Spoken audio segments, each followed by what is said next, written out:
السلام علیکم ورحمۃ اللہ وبرکاتہ۔ میری شادی کی پہلی رات تھی اور میں سر پکڑ کر بیٹھا ہوا تھا۔ گھر والوں نے زبردستی میری شادی ایک گنگی لڑکی سے کروا دی تھی۔ میرا جی چاہ رہا تھا کہ میں کمرے میں جاتے ہی اس کو طلاق دے کر گھر سے نکال دوں۔ غصے میں کھولتے ہوئے میں جیسے ہی اپنے کمرے میں پہنچا، اندر سے آتی ہوئی چیخوں کی آواز سن کر میں حیران رہ گیا۔ میں نے جیسے ہی کمرہ کھولا، دروازہ سامنے کا منظر دیکھ کر میں خوف سے لرز اٹھا، کیونکہ وہ پورا کمرہ… میرا نام افضل ہے اور میں اس وقت صرف 16 سال کا لڑکا تھا۔ جب میرے اپنے گھر والوں نے مجھے زبردستی بیرون ملک بھیج دیا تاکہ میں محنت مزدوری کر کے ان کے لیے پیسے کما سکوں، اس وقت میں نے کبھی سوچا بھی نہیں تھا کہ میری زندگی کا سب سے قیمتی وقت ایسے گزرے گا کہ میں اپنے بچپن اور اپنے جوانی کے سارے دن دوسروں کی ضروریات پوری کرنے کے لیے قربان کر دوں گا۔ یہ سب اس لیے ہوا کیونکہ اس وقت بڑے بھائی کی نئی نئی شادی ہوئی تھی، اور وہ یہ کہہ کر ایک طرف ہٹ گیا کہ وہ اپنی نئی نویلی دلہن کو چھوڑ کر پردیس نہیں جا سکتا۔ اس کا کہنا تھا، یہ بہتر ہوگا ابھی میری بیوی آئی ہے اور اسے چھوڑ کر کیسے چلا جائے، لہٰذا گھر کے بڑے آپس میں بیٹھے اور فیصلہ کیا کہ افضل کو بھیج دو، کیونکہ اس کی نہ بیوی ہے اور نہ بچے ہیں، وہی جا سکتا ہے۔ اور اس دن میری تقدیر لکھ دی گئی۔ میں روتا رہا لیکن میری کوئی نہیں سنی، اور یوں میں پردیس روانہ ہو گیا۔ شروع میں جو سال میں نے وہاں گزارے وہ ایسے سال تھے جن کو یاد کر کے آج بھی میری روح کانپ اٹھتی ہے۔ تنہائی، بھوک، پیاس، اجنبی زبان، لوگوں کی سختی اور کام کے بعد کی ناقابل برداشت تھکن، یہ سب میرے لیے کسی عذاب سے کم نہیں تھا۔ میں اجنبی ملک میں نہ کسی کو جانتا تھا، نہ کوئی میرا دکھ درد بانٹنے والا تھا۔ کئی راتیں بھوکا سویا، کئی دن ایسے آئے جب طبیعت بگڑ گئی لیکن گھر تک بھی نہ جا سکا کیونکہ میرے پاس اتنے پیسے ہی نہیں تھے۔ وہاں کا موسم بھی میرے لیے نیا نیا تھا، کبھی شدید گرمی اور کبھی شدید سردی۔ میں نے اپنے کپڑوں اور اپنے دل دونوں کو سخت کیا اور ہر دن اپنے اوپر جبر کر کے زندہ رہا، لیکن رفتہ رفتہ میں ان حالات کا عادی ہوتا چلا گیا اور اپنے دکھ درد کو ہمیشہ اپنے اندر دفن کر کے صرف ایک ہی چیز سامنے رکھا، اور وہ تھی گھر والوں کی خوشی۔ میں نے جیسے ہی پیسے بھیجنے شروع کیے، وہ پیسے ایسے تھے جیسے میرے جسم کے پسینے اور خون کے تھے۔ انہی پیسوں سے میرا گھر کرائے کے مکان سے نکل کر اپنے ذاتی مکان میں آیا۔ میری بیوی، میری بہن، آپا انہی پیسوں سے ہوئی۔ ابو کا بائی پاس انہی پیسوں سے ہوا۔ امی اور ابو نے عمرہ انہی پیسوں سے کیا، اور باقی کا سارا خرچ بھی میں ہی اٹھاتا رہا۔ بڑے بھائی صاحب نے تو کام کرنا ہی چھوڑ دیا تھا۔ وہ ہنستے ہوئے کہتا کہ اب مجھے محنت کرنے کی کیا ضرورت ہے، جب افضل پردیس میں ہے اور دن رات پیسہ کما رہا ہے۔ میرے دل میں کئی بار چبھن پیدا ہوئی، مگر میں خاموش رہا، کیونکہ سوچتا تھا کہ اگر میں ان کے لیے سہارا نہ بنوں تو پھر کون بنے گا۔ کئی سال گزرے، مجھے اچھی نوکری مل گئی اور میری تنخواہ بھی بڑھ گئی، لیکن میں اب زیادہ پیسے کما کر گھر بھیجتا تھا، اور اس کے باوجود کہ میں کچھ کر رہا تھا، سب کچھ۔ جب میں اپنی شادی کا ذکر چھیڑتا تو گھر والے بات بدل دیتے۔ وہ یہی کہتے کہ ابھی تیری عمر ہی کیا ہے، اور یہ سلسلہ برسوں چلتا رہا، یہاں تک کہ میں 30 سال سے اوپر کا ہو گیا تھا۔ لیکن میرے گھر والے ابھی اس بات کو دہراتے اور ہر بار میں خاموشی اختیار کرتا رہا، کیونکہ ان کے سامنے میری بات کی کوئی اہمیت نہیں تھی۔ ایک دن میں نے ہمت کی اور ماں سے کہہ دیا، اماں اب میں 33 سال کا ہو گیا ہوں، بڑے بھائی کے بچے جوان ہو گئے ہیں، اور آپ اب بھی مجھے یہی کہتے ہیں کہ تیری عمر کیا ہے۔ یہ سن کر ماں نے مسکرا کر کہا کہ ہمارے لیے تو آج بھی وہی 16 سال کا بچہ ہے جو اس دن گھر سے پردیس چلا گیا تھا۔ میں نے ماں سے کہا، جذباتی باتیں نہ کریں، میرے لیے لڑکی تلاش کریں۔ اب میری زندگی کے دن ایسے ہی ضائع ہو رہے ہیں اور میں مزید انتظار نہیں کر سکتا۔ میرا ایک دوست اکثر کہا کرتا تھا جو لوگ بیرون ملک کام کرتے ہیں اور کنوارے ہوتے ہیں ان کی شادیاں گھر والے نہیں کرواتے کیونکہ انہیں ڈر ہوتا ہے کہ اگر شادی ہو گئی تو وہ اپنے لیے پیسے کم بھیجیں گے۔ اس لیے کہا کہ گھر والے تیرے ساتھ بھی یہی کھیل کھیل رہے ہیں۔ میں نے اس وقت اس کی بات پر یقین نہیں کیا، لیکن اب وقت گزرنے کے ساتھ ساتھ مجھے لگا کہ وہ بالکل سچ کہہ رہا تھا اور واقعی میرے ساتھ ایسا ہی ہو رہا تھا۔ میں ہمیشہ یہی سوچتا رہا کہ میرے گھر والے اگر میری شادی نہیں کروا رہے تو اس کے پیچھے کوئی نہ کوئی مصلحت ضرور ہوگی، اور میں اپنے دل کو یہ کہہ کر بہلاتا کہ شاید قسمت میں ابھی دیر ہے، اگر نصیب میں ہوا تو وقت پر سب کچھ ہی ہو جائے گا۔ اور اس سوچ کے ساتھ میں نے برسوں گزار دیے، لیکن ایک دن ایسا آیا جس نے میری ساری غلط فہمیاں دور کر دی۔ میرا کزن ایک شادی میں گیا تھا، وہاں بڑے بھائی بھی بیٹھے تھے اور باتوں باتوں میں انہوں نے اپنی زبان سے وہ پہرا بول دیا جو میرے دل کے اندر چھپی ہوئی سچائی کو ظاہر کرتا تھا۔ میرا کزن وہ بات ریکارڈ کر کے مجھ پر بھیج دیتا ہے، اور جب میں نے سنی تو میری روح کانپ گئی۔ ریکارڈنگ میں میرا بڑا بھائی کہہ رہا تھا کہ ہم اگر افضل کی شادی کروا دیں گے تو ہمارے گھر کا خرچ کون اٹھائے گا؟ اس کی شادی کا مطلب یہ ہوگا کہ وہ اب ہمارے لیے اتنے پیسے نہیں بھیجے گا جتنے وہ ابھی بھیج رہا ہے۔ یہ الفاظ سننے کے بعد مجھے پورا یقین ہو گیا کہ وہ دوست بالکل ٹھیک کہتا تھا، جو ہمیشہ مجھے سمجھاتا تھا کہ تیرے گھر والے جان بوجھ کر تیری شادی نہیں کروا رہے تاکہ تو پردیس میں تنہا رہ کر ہمیشہ ان کے لیے کما کر بھیجتا رہے۔ میں اندر سے ٹوٹ گیا، میرا دل جیسے ایک لمحے میں ہزار ٹکڑوں میں بٹ گیا۔ مجھے یہ احساس ہوا کہ جن کے لیے میں نے اپنی زندگی کے سب سے قیمتی لمحے قربان کر دیے وہی میرے ساتھ یہ سب کھیل کھیل رہے ہیں اور میری ذات کو صرف ایک کمائی کے آلے کے طور پر دیکھے جا سکتے ہیں۔ اس دن کے بعد میں نے بھی دل میں فیصلہ کر لیا اور کھل کر اپنی ماں کے سامنے بات رکھ دی۔ میں نے کہا اگر آپ لوگ میری شادی نہیں کرواتے تو میں پردیس سے واپس آ جاؤں گا اور اپنی نوکری چھوڑ دوں گا اور یہاں آ کر خود اپنی پسند سے کسی لڑکی کو ڈھونڈ کر شادی کر لوں گا۔ میں نے یہ بات ایک بار نہیں کئی بار کی تھی، اور ہر بار میرا لہجہ سخت تر ہوتا گیا، یہاں تک کہ میری ماں کو یقین ہو گیا کہ میں واقعی یہ قدم اٹھا لوں گا۔ اگر میں نے ایسا کر لیا تو ان کے برسوں کی محنت اور وہ سارا نظام جو میرے پیسوں پر چل رہا تھا وہ سب ٹوٹ کر بکھر جائے گا۔ اس لیے انہوں نے مجھے پہلی بار بھی یقین دلا دیا کہ وہ میرے لیے خود لڑکی تلاش کریں گے اور مجھے پریشان ہونے کی ضرورت نہیں ہے۔ اس کے صرف 2 ہفتے بعد ماں نے مجھے خبر دی کہ ایک رشتہ آیا ہے اور انہوں نے اس پر غور بھی کر لیا ہے۔ انہوں نے کہا لڑکی بہت اچھی ہے، خاندان بھی نیک ہے۔ پھر جب مجھے تصویر دکھائی گئی تو میری آنکھیں حیرت سے کھل گئیں۔ وہ لڑکی اتنی زیادہ خوبصورت تھی کہ میرا دل فوراً اس کی طرف کھنچ گیا۔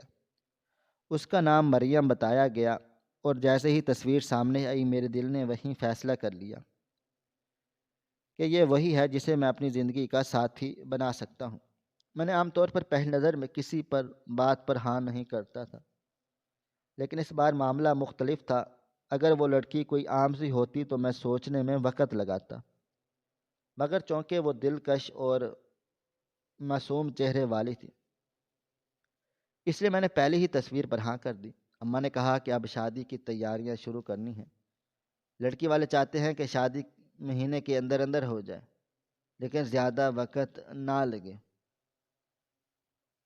اور تم بھی پردیس سے زیادہ دن کی چھٹی نہ لو، اس لیے ہمیں جلدی کرنا ہوگا۔ انہوں نے کہا کہ تم پیسوں کا بندوبست کر دو تاکہ تیاریاں مکمل ہو سکیں۔ میں نے ماں کو جواب دیا پیسوں کی فکر نہ کریں، آپ تیاریوں پر توجہ دیں، باقی سب میں سنبھال لوں گا، کیونکہ اب مجھے محسوس ہو رہا تھا کہ برسوں کے اندھیرے کے بعد پہلی بار میری زندگی میں روشنی داخل ہونے والی ہے۔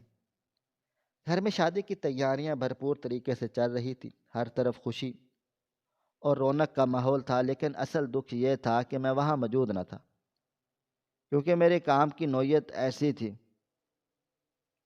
کہ چھٹی بھی نہ تھی۔ شادی سے پہلے چھٹی نہیں مل سکتی تھی۔ میرا مالک صاف کہہ چکا تھا، اگر تم نے وقت سے پہلے گئے تو پھر تمہیں شادی کے فوراً بعد واپس آنا ہوگا اور بیوی کے ساتھ زیادہ وقت نہیں گزار سکو گی۔ اس لیے میں نے سوچا میں تبھی جاؤں گا جب سب انتظام مکمل ہو جائیں گے، تاکہ ایک تو مجھے زیادہ کام نہ کرنے پڑیں اور دوسرا میں اپنی بیوی کے ساتھ زیادہ وقت گزار سکوں، کیونکہ اگر میں مہینے پہلے چلا جاتا تو شادی کے بعد مجھے صرف 1 مہینے کے لیے بیوی کے پاس رہنے کا موقع ملتا اور پھر پردیس واپس جانا پڑتا۔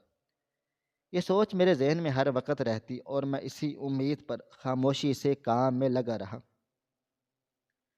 میری ماں نے شادی کے نام پر مجھ سے خوب پیسے لیے، میں نے بھی دل کھول کر بھیجے، کیونکہ سوچتا تھا میری بیوی کے لیے سب سے اچھا سامان ہونا چاہیے۔ میں نے ماں سے کہا کہ پیسے کی فکر مت کریں، بس میری دلہن کے لیے سب سے کچھ بہترین ہوتا ہے۔ انہوں نے ہر بار ہاں میں جواب دیا اور کہا کہ فکر نہ کرو، ہم سب انتظام خود دیکھ رہے ہیں۔ میں خوش تھا، میرا بوجھ ہلکا ہوا ہے اور میں کبھی بھی خود دیکھ رہے ہیں۔ شادی کی تاریخ بھی طے ہو چکی تھی اور دن قریب آ رہے تھے۔ میرے دل میں ڈھولکیاں گھر میں بجنے لگ گئی تھیں، بہنیں نخرے اٹھا رہی تھیں اور ہر طرف ہنسی خوشی کا سما تھا۔ میں روز ویڈیو کال پر دیکھتا، سب کو خوش دیکھ کر میرا دل بھی خوشی سے بھر جاتا۔ رشتہ دار آنا شروع ہو گئے، ہر کوئی کہہ رہا تھا کہ افضل کی شادی ہے۔ اب تو گھر میں بہار آ گئی۔ آخر وہ دن آ گیا جب میری پرواز تھی۔ میں صبح سویرے پاکستان جا پہنچا تو سب لوگ مجھے دیکھ کر خوشی سے جھوم اٹھے، بہنیں بھاگ کر گلے لگ گئیں، ماں کی آنکھوں میں آنسو تھے، لیکن وہ خوشی کے تھے۔ سب لوگ ایک ہی بات کہہ رہے تھے کہ آج تو ہمارے افضل بھائی کا دن ہے، اور میرا دل بھی چاہ رہا تھا کہ اب میں جلدی سے مکمل ہو جاؤں تاکہ اپنی دلہن کے پاس جا سکوں۔ مجھے بس سونے کا تھوڑا سا وقت ملا۔ سب صبح سویرے تیار ہو کر بارات کے ساتھ نکل گیا۔ راستے میں بھی دل زور زور سے دھڑک رہا تھا، سوچ رہا تھا آج میری زندگی کا سب سے قیمتی دن ہے۔ نکاح پڑھایا گیا اور میں دلہن کے ساتھ جڑ گیا۔ سب کچھ خواب کی طرح لگ رہا تھا، لیکن یہ خواب اچانک ایک ایسے ڈھکچے میں آ گیا جس کی کبھی توقع نہیں کی۔ جب نکاح کے بعد رخصتی کا وقت آیا اور صرف 5 منٹ باقی تھے تو لڑکی کے بھائی اور بھابھی نے آ کر ایک ایسی حقیقت بیان کی جس نے مجھے زمین پر گرا دیا۔ اس نے کہا کہ مریم بول نہیں سکتی، وہ گونگی ہے۔ یہ بات سن کر میرے ہوش اڑ گئے۔ میں سوچ بھی نہیں سکتا تھا کہ میرے ساتھ ایسا کھیل کھیلا جائے گا۔ میرا رشتہ ٹوٹ گیا،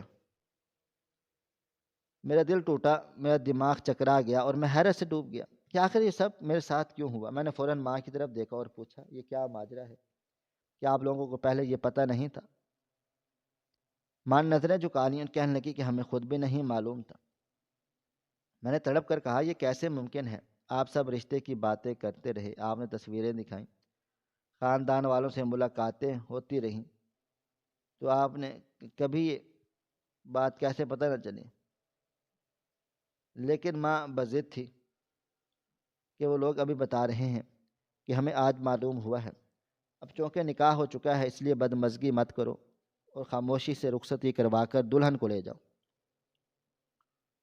ان کی بات سن کر میں پتھر کا ہو گیا۔ میں سمجھ نہیں پا رہا تھا یہ سب ایک دن میں کیسے بدل گیا۔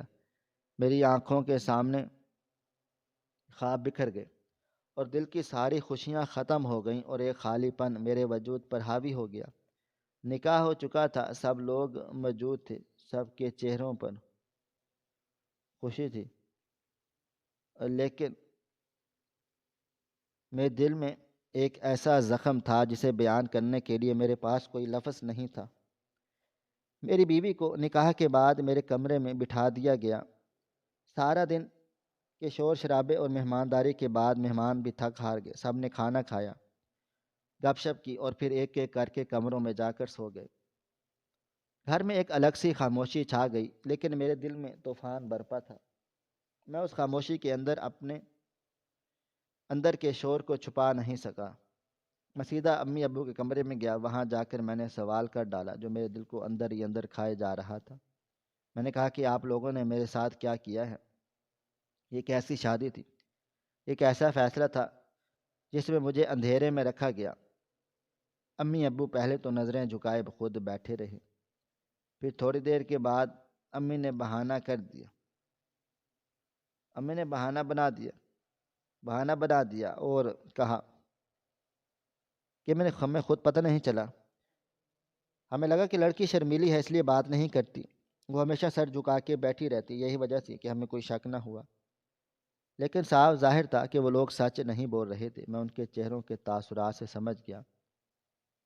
انہیں معلوم تھا، انہوں نے جان بوجھ کر مجھے نہیں بتایا۔ میں نے سختی سے کہا یہ ممکن نہیں، آپ کو اتنی بڑی بات کا علم نہ ہو۔ تو ابو نے آہستہ آواز میں کہا کہ بیٹا اب جلدی جلدی میں تو یہی ہوتا ہے نا، تو نے تو کئی بار کہا تھا کہ اگر شادی نہ ہوئی تو میں نوکری چھوڑ کر واپس آ جاؤں گا۔ ہم نے فیصلہ سوچ سمجھ کر کیا کہ تیرے ہاتھ سے وقت نہ نکل جائے، اس لیے تیری شادی جلدی جلدی کروا دی۔ ہم سے غلطی ہو گئی۔ میں اندر سے ٹوٹ کر رہ گیا۔ میرا دل و دماغ بار بار یہی سوچ رہا تھا، آخر انہوں نے میرے ساتھ یہ سب کیوں کیا؟ میں ایک ایسا لڑکا تھا جو پردیس میں سالوں سے کما رہا تھا، اپنے خون پسینے کی پیسے بھیج رہا تھا، اپنے والدین سب کا بھائی کا سب کا سہارا بنا تھا۔ میری کمائی سے گھر چل رہا تھا، میری کمائی سے بہنوں کی شادی ہوئی، میرے پیسوں سے ابا کا علاج ہوا، تو پھر آخر مجھے ہی کیوں دھوکے کا نشانہ بنایا گیا؟ میں دل ہی دل میں سوچ رہا تھا کہ میرے جیسے لڑکے کو پاکستان میں اگر رشتہ تلاش کیا جائے تو 16 سال کی حسین لڑکی بھی آسانی سے مل سکتی تھی، وہ بھی انتہائی خوبصورت، کیونکہ حقیقت یہی تھی کہ میں ایک پیسے کمانے والا لڑکا تھا۔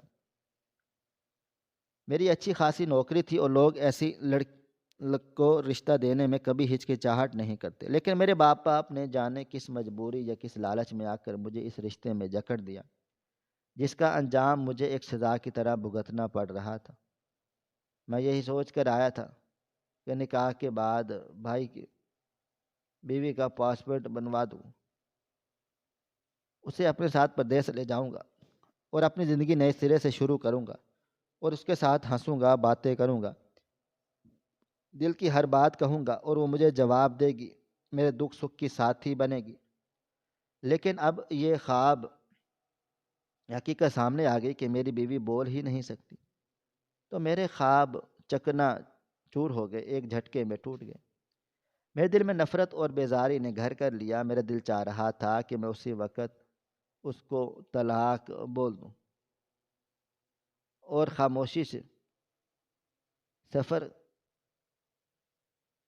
واپس دور پردیش چلا جاؤں، کیونکہ میں سوچ رہا تھا کہ ہم ایسے سفر کے ساتھ زندگی کیسے گزاریں گے جو میرے سوالوں کا جواب نہ دے سکے گا، میری بات سن کے اپنی زبان سے کچھ نہیں کہہ سکے گی۔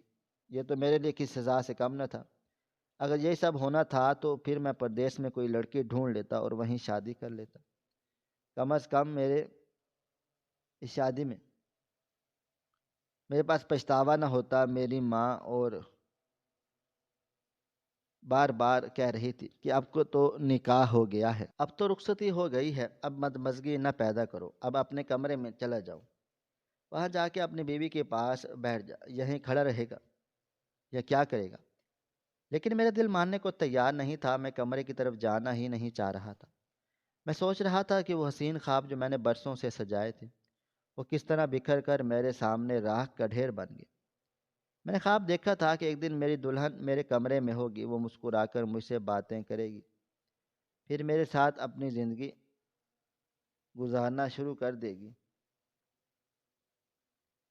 اور لیکن حقیقت میں جو لڑکی میرے کمرے میں بیٹھی تھی اس سے میرا دل ہی بھر گیا۔ وہ خاموشی جسے میں نے خواب کی تعبیر سمجھا تھا وہ حقیقت میں ایک ایسی دیوار بن گئی جسے پار کرنا اب میرے بس کی بات نہ تھی۔ پھر بھی میں نے اپنے قدم گھسیٹتے ہوئے کمرے کی طرف چلنا شروع کر دیا۔ میرا دل بوجھل تھا، میرا ذہن سوالوں سے بھرا تھا، اور میرا وجود اس دکھ سے لبریز تھا جسے میں بیان کرنے کے لیے لفظ بھی نہیں ڈھونڈ پا رہا تھا۔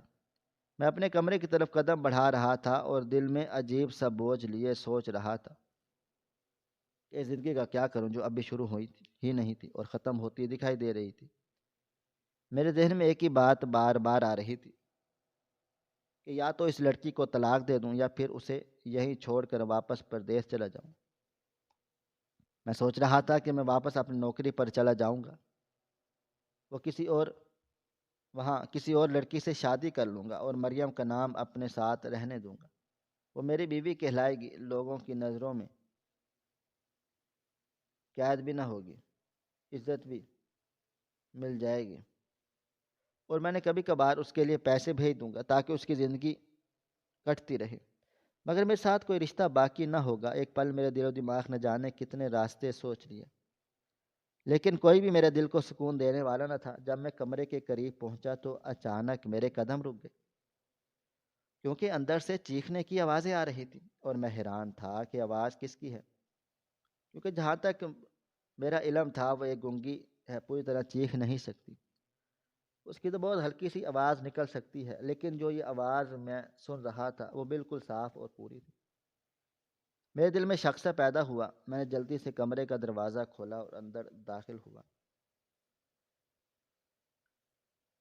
تو میرا ماتھا ٹھنک گیا۔ سامنے میری بہن کھڑی تھی اور مریم ایک کونے میں بیٹھی سہمی ہوئی اور خوف زدہ نظر آ رہی تھی۔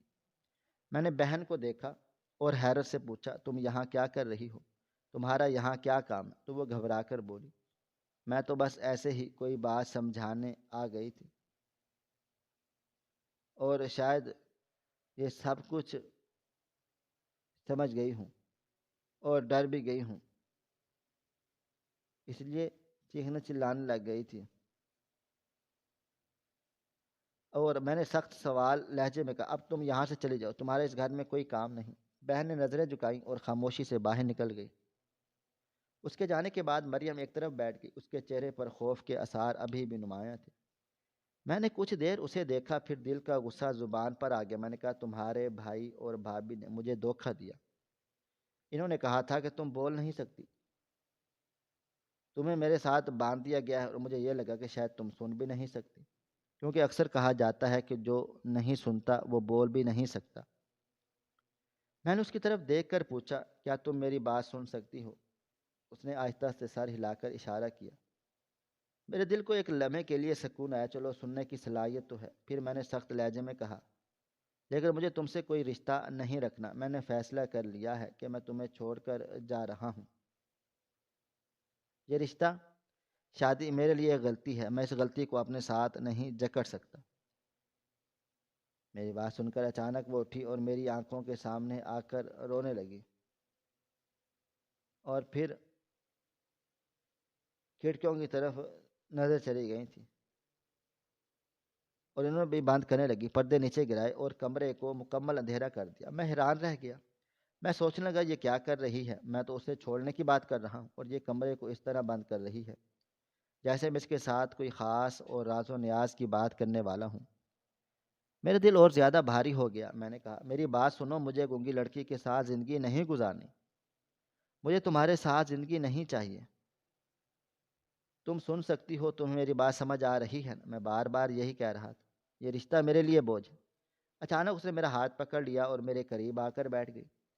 میں ایک دم حیران رہ گیا، میرا دل زور زور سے دھڑکنے لگا۔ میں نے سوچا کہ یہ لڑکی شاید صرف گونگی ہی ہو، بلکہ کہیں پاگل بھی ہے، کیونکہ اس وقت اس کا انداز ایسا تھا کہ جیسے مجھے روکنا چاہتی ہو، جیسے وہ میرے قریب رہنا چاہتی ہے، اور میں سمجھ نہیں پا رہا تھا کہ یہ سب حقیقت ہے یا پھر میرے ساتھ کوئی نیا کھیل کھیلا جا رہا ہے۔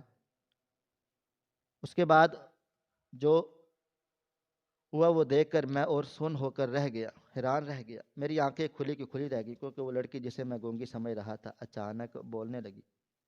اس کی آواز میرے کانوں میں پڑی تو میں جیسے اچھل کر پڑا، دل دھڑکنے لگا، دل دماغ سن ہونے لگے۔ اس نے آہستہ سے کہا، کسی کو پتہ نہ چلے کہ میں بول سکتی ہوں۔ میں نے حیرت سے اس کی طرف دیکھا اور کہا، یہ کیا مطلب ہے؟ پھر تم نے جھوٹ کیوں بولا؟ اس نے میری آنکھوں میں آنکھیں ڈال کر کہا۔ جھوٹ میں نے نہیں بولا، اصل حقیقت کچھ اور ہے، میں آپ کو سب کچھ بتاتی ہوں۔ میں یتیم ہوں، میرے ماں باپ اس دنیا میں نہیں رہے تھے، میرے سہارے بس میرا بھائی اور اس کی بیوی تھی۔ میری بھابھی ہمیشہ سے چاہتی تھی کہ مجھے کسی بھی طرح جلدی سے گھر سے نکال دے، تاکہ کسی پر کوئی بوجھ نہ رہے اس پر، اور وہ اپنی مرضی کی زندگی گزار سکے۔ اس نے روتے ہوئے کہا کہ جب آپ کی ماں رشتہ لینے کے لیے ہمارے گھر آئی تو میری بھابھی نے روایتی انداز میں کہہ دیا، ہماری مریم تو بالکل گونگی ہے، ایک لفظ نہیں بولتی۔ اس کا مقصد یہ تھا کہ میں شریف ہوں اور چپ چاپ رہتی ہوں، کسی سے بات چیت نہیں کرتی۔ مگر آپ کی ماں نے یہ بات کچھ اور سمجھ لی اور فوراً سے کہہ دیا کہ اگر وہ گونگی ہے تو ہمیں اس کا یہ رشتہ قبول ہے۔ حالانکہ انہوں نے اس وقت مجھے دیکھا بھی نہیں تھا۔ اس کے بعد بھابھی میرے کمرے میں آئی اور مجھے زبردستی کہنے لگی، اب تجھے گونگی ہونے کا ناٹک کرنا ہے، کیونکہ وہ اگلے مہینے اپنے شوہر کے ساتھ سیر کرنے جانے والی تھی اور میں چاہتی تھی کہ اس سے پہلے میرا بوجھ ان کے سر سے اتر جائے۔ اس نے مزید کہا کہ میری بھابھی نے میرے ساتھ ایک ڈیل کر لی۔ انہوں نے کہا اگر میں یہ ناٹک کروں گی تو مجھے کسی اچھے گھر میں بیاہ دیں گی اور میں اپنی مرضی کی زندگی گزار سکوں گی۔ میں نے آپ کی تصویر دیکھی تو مجھے آپ اچھے لگے اور میرا دل چاہا کہ میں آپ کی بیوی بنوں، لیکن جب شادی کے بعد میں نے دیکھا کہ آپ کے ماں باپ جان بوجھ کر خوش ہو رہے ہیں کہ ان کی بیٹے کو گنگی لڑکی ملی ہے تو میں حیران رہ گئی۔ اس وقت میں نے سوچ لیا کہ اگر سچ بول دیا تو شاید سب کچھ خراب ہو جائے، اس لیے میں نے اپنی زبان پر تالا لگا لیا اور فیصلہ کیا شادی کی رات آپ کو سب کچھ بتا دوں گی۔ وہ کہنے لگی کہ ابھی جو آپ کی بہن کمرے میں آئی تھی اور میں چلا رہی تھی وہ میری آواز سن چکی تھی۔ اس نے مجھے ڈرایا دھمکایا اور کہا اگر میں نے کسی کو بتایا کہ میں بول سکتی ہوں تو وہ مجھے جان سے مار دے گی۔ اس لیے میں خوف زدہ ہو گئی اور زور زور سے چیخنے چلانے لگی تاکہ اپنی اصل حالت کو چھپا سکوں، اور اس دوران آپ آ گئے۔ اچھا ہوا کہ آپ وقت پر آ گئے ہیں، ورنہ نہ جانے میرے ساتھ کیا کر دیتی۔ یہ سب کچھ سن کر میں سکتے میں آ گیا، میرا دل بیٹھنے لگا۔ میں سوچنے لگا کہ میرے ماں باپ کس حد تک گر گئے ہیں، کس قدر دھوکے اور فریب میں نے اپنی زندگی کے آغاز پر دیکھے ہیں۔ میں نے اپنا سر پکڑ لیا اور کہا یہ سب کچھ کیا ہو رہا ہے؟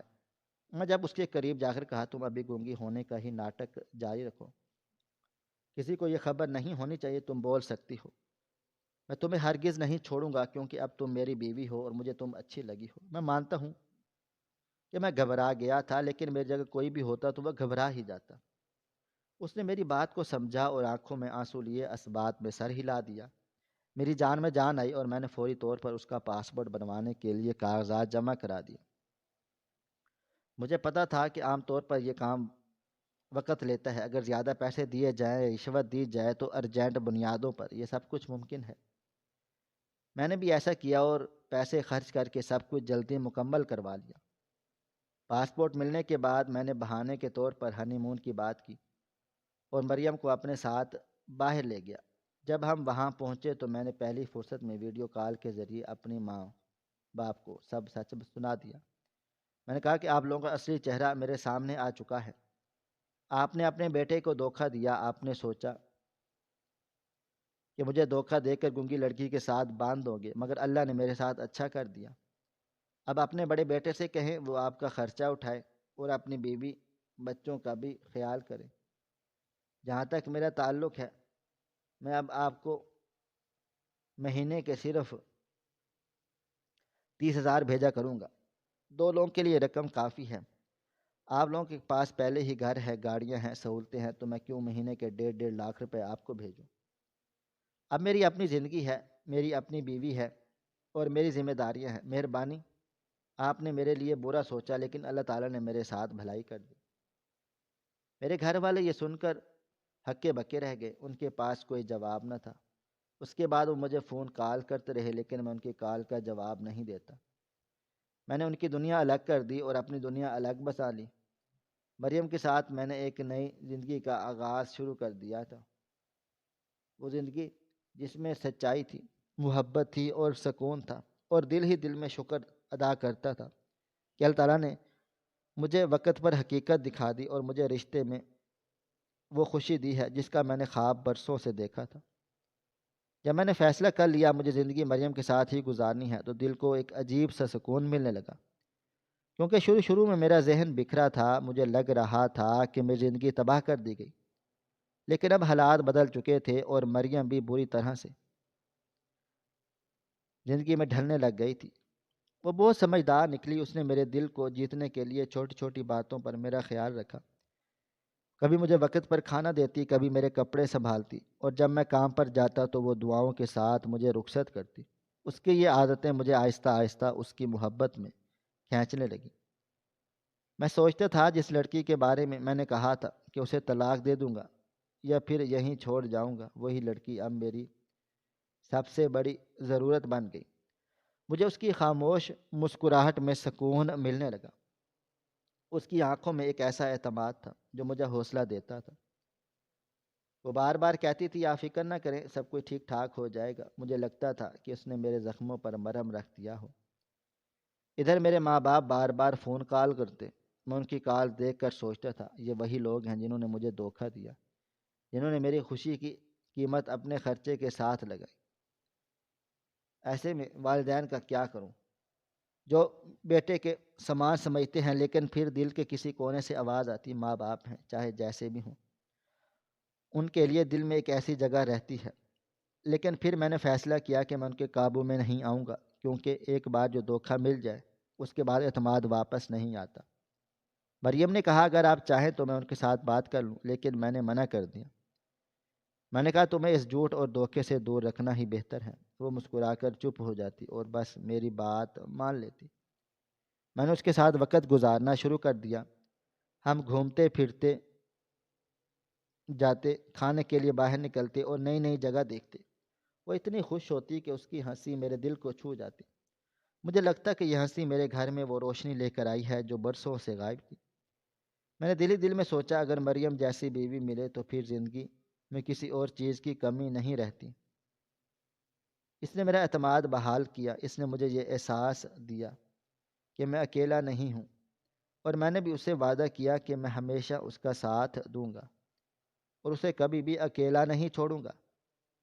اب میری زندگی ایک نئے سفر پر تھی جو سچائی اور محبت سے بھرا ہوا تھا۔ ہماری آج کی یہ کہانی آپ کو کیسی لگی؟ کومنٹ باکس میں اپنی رائے کا اظہار ضرور کریں، اور مزید اس طرح کی سبق آموز کہانیاں سننے کے لیے ہماری ویڈیوز کو لائک کریں، شیئر کریں اور ہمارے چینل کو سبسکرائب کر لیں۔ شکریہ۔